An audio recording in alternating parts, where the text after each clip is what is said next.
today. JJ Redick will formally interview with the Los Angeles Lakers this weekend, and a strong performance is expected to move him to the forefront of the franchise's coaching search. That's according to our senior NBA insider, Adrian Wojnarowski. Now, Redick is currently calling the NBA Finals right here on ESPN. He played 15 seasons in the NBA and currently co-hosts a podcast with Lakers superstar LeBron James. So Woj is here with us now, NBA Today, live from Dallas. Woj, what more can you tell us about this upcoming interview between Redick and the Los Angeles Lakers and the timeline from here? Well, this will be really the first formal, full-length interview for J.J. Redick. He met with Rob Pelinka in Chicago at the draft combine. It was more of a get-to-know-you, like a 90-minute sit-down, and they explored a few things, but mostly just talking. This is what the other candidates have had who've gone into L.A., which means you meet with Jeannie Buss, you meet with some other officials in L.A., and kind of lay out a longer – it's a longer interview, and James Borrego's been in L.A. twice. And so now for J.J. Redick, he goes in this weekend, I'm told, and he's got a real opportunity to make his case for this job. And I think if it goes well, if they like what they hear on both sides, and there is a shared vision here, I think he is moving again to the forefront of this search. And I know he and Rob Pelinka talked in the last few days about the Lakers' pursuit of Dan Hurley, and certainly I think Redick understood it. Dan Hurley's obviously extremely accomplished, two-time national champion. You understand the reasons why they spent weeks pursuing him, but now he's by the boards, and there's an opportunity here for J.J. Redick to step to the fore in this search as they start to get down to the wire of making a hire. So this interview takes place this weekend. Shanae, when we've talked about what the Lakers need in their next head coach, we've talked about, okay, is this the coach where they need to be given a little bit of leeway here to develop a program? Is it better to get an established coach that has some experience coaching superstars like LeBron James, Anthony Davis? Can J.J. fit all of these different criteria? I don't think he fits all the necessary criteria because he has not been a head coach in the NBA so far, and he's going into a franchise that that could help you, particularly with the way that this team is constructed with LeBron, but also Anthony Davis being the face of the franchise. But I want to spin this back to Woj, because what we heard was that the pitch to Danny Hurley was the opportunity to really build out the Lakers for the years to come.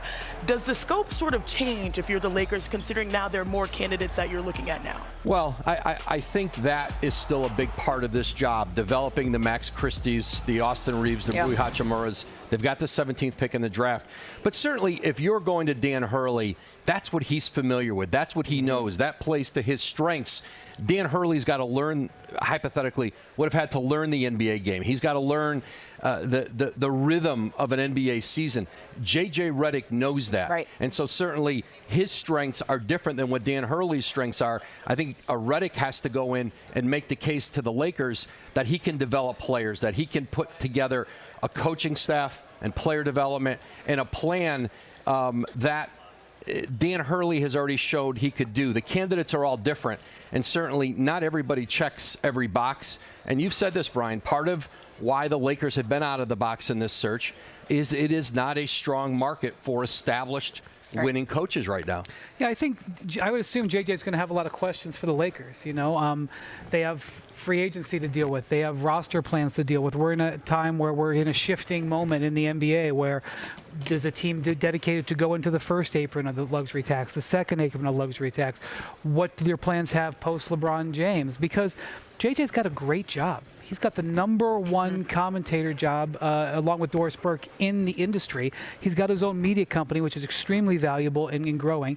Plus, it's now that he is a head coaching candidate, this will be the second job he's interviewed for this offseason in addition to Charlotte, he could potentially wait for other jobs down the line. So obviously JJ has to perform well, and I'm sure he's been preparing for this day for a long time. But, just because the Lakers have an opening and JJ is interviewing for it doesn't mean it's a perfect match. And that's why, as Woj said, they've got to have an extensive interview process that has many layers to it because it's a big decision on both sides. Yeah, but you can't just keep, if you get an opportunity to be the head coach of the Los Angeles Lakers, you can't just turn that down, right? You're talking about. I just saw somebody do it. No, I'm saying, I know Hurley did, but I'm saying, and it felt like a slap in the face to the Laker fans, right? We're talking about one of the most historical franchises in sports, okay? And I know they feeling the heat right now, especially with the Celtics on the verge of hanging banner number 18. Again, this is a franchise that's built on winning. So any coach that takes this job, it's not like they're going to be in the lottery every year. That's not what they're going to be expecting. You at least got to be in the thick of things. Again, this comes down to Anthony Davis high. I know J.J. Redick and LeBron, they got a strong relationship, but how is his relationship with J.J. Redick? That's what it's going to come down. I mean, with Anthony Davis is what it's going to go down. And that's going to be a big part of the conversation is how J.J. Redick, how he sees using Anthony Davis. Right. That'll be a big part of it. That's always been a big part of this process. And the hope is still to have a head coach in place for the NBA draft, and that is quickly won. Oh, and the finger roll with the left. Why? This wasn't just put in. It's a finger roll. Like, come on, bro. The late, great Bill Walton. Yeah. Oh, the dive. Over the shoulder. Oh. Ooh. Look at those Gave a little shorts. smile. Yeah, he knows. And then Rajon Rondo This was a dime. leaves it. Oh. Man. He said he was tired of Bron blocking his shot. He's like, man, I'm about tired of this man blocking my shot. Yeah. All right, what about some top rack attack on this one? This is 2008, Perk. Oh, yeah? KG.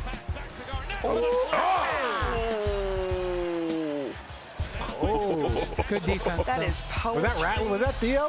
Who was in that? motion. Rattler? Yeah. Jason Yep. Maxiel. Oh, Wouldn't be a good Theo teammate, It's Perk. Theo. that was Okay. Stare down and flex. On LeBron. He his looked rookie young. year. Look how young Hello. This is he is. rookie year. Kid. Look at LeBron. Look at little kid. He's like a kid. Bron was like, And guess what? Take that L. He took that. Take that He's L. like, Sit back. I've seen you in 8 years. I'm going to beat you in the playoffs 3 times. Son. Lucky I went to the West. This is Paul Pierce against the Heat. 2012 conference finals. What happened after that? What happened after that? I believe it was 4-1. And I feel like, even though it's recent history, Derek White last year. Oh, this was big. Huge. Woo! Huge. Yeah. Could you imagine what that series would have been without that? Chanae, it's time for my favorite category. Top cookies. Cookies. Did you guys know Applejack. that's my nickname in my family, Cookie? Oh, God. Yep. It's my Why? boy's favorite word. Boy's favorite word. Cookies. Cookies. Oh, sweet. Oh, got it. steal. Oh, Larry? And then, behind the back. Back down. Oh, nasty. With the jelly. Nasty. He was 6'10", he was 6'10" doing that. Ooh. Cookies. And we, That's the definition of coming out of nowhere. no, that's the definition of So somebody we'll see playing if we both get sides of to the basketball. we get to add to this after tomorrow's game. Big Perky fired off this big take Yeah. after the game last night. The Celtics are set to have one of the greatest championship runs in NBA history. So we thought we would play a new little game. We're going to say, is this fact or is this fiction? Richard, is this fact or is this take a little bit off? What? That his champion, or that the Celtics are going on a great championship run? It's the best ever as we take a look at Kristaps Porzingis right now on the floor. No, I didn't say the best ever. I said one of the greatest. Yes. In NBA history. All right, so you're saying that that's fact. All right. I was like, wait. We're showing you the Celtics who are on the court right now, right behind us as we continue to roll along with this one. Perk wasn't the only one to get off a big take last night on social media. Did you see what Joel Embiid asked? What he said? He said, did the Bucks give them the championship? Of course, alluding to the Drew Holiday availability. So, Chanae, Drew Holiday has been the biggest difference maker for the Celtics this season. Fact or fiction? Fact. Because when it comes to the games mattering the most, he was the guy that was making plays for the Bucks, and once again, he's doing it for another team. He may not walk away with Finals MVP, but to me, the plays that he had defensively and also Game 2 offensively, it's a fact that he has helped them bring a championship again. Fact or fiction? Joel Embiid's tweet is correct. Fiction. I'm calling fiction. You're calling fiction on that one. No. Drew Holiday's been that dude, but Yeah. I don't think the Bucks gave that. I think Porzingis was also a big contributor Right. in that. So it's like he was just a very big piece to the puzzle. I can't say that was But the he's the deciding reason factor. why they won. he was the He's the missing reason piece. why they won. Jalen Brown's out here. Like, what do you? No, he's been No, a he's he was been a missing big piece. We've seen in piece this of the series, puzzle. literally they won No, games because with his defensive stops. they had to fill a void once Marcus Smart left, and then all of a sudden, because Marcus Smart was in the But the Kristaps- biggest difference for the Celtics is Drew Holiday. We're not talking about Porzingis. We're not talking about Derek White. We're not like. It is an ensemble, as That's Malika what I'm likes trying to to say. say. It's mean, an but- ensemble. I mean, But I mean, we've been hold waiting. on, let me say this. So if it's an Let me ensemble say- cast in the hold on, Bucks, Go ahead, hold on, Kendrick. Go hold ahead. on. that same, outside of Drew Holiday, those guys played together last year. Am I correct? Well, and Kristaps. No, Kristaps, he really haven't played this postseason. Let's be real. He played 2 games in the finals. I thought Richard put it so well yesterday when he said he did his job helping them win the first 2 games of the But I'm just saying, because series. Drew Holiday, he didn't have to do much. He was able to. And also, Porzingis helped them become a 64-win team during the regular season so that they could be the #1 seed. To have that run that you said was the most dominant possibly ever. But also, if we look one of the greatest.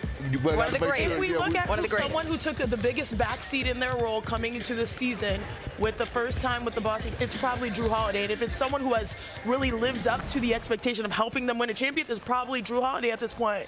But Richard don't care no more. Double thumbs up. He just waited to put your earring back in. All right, let's go to the Dallas side of things. Are we going to do it?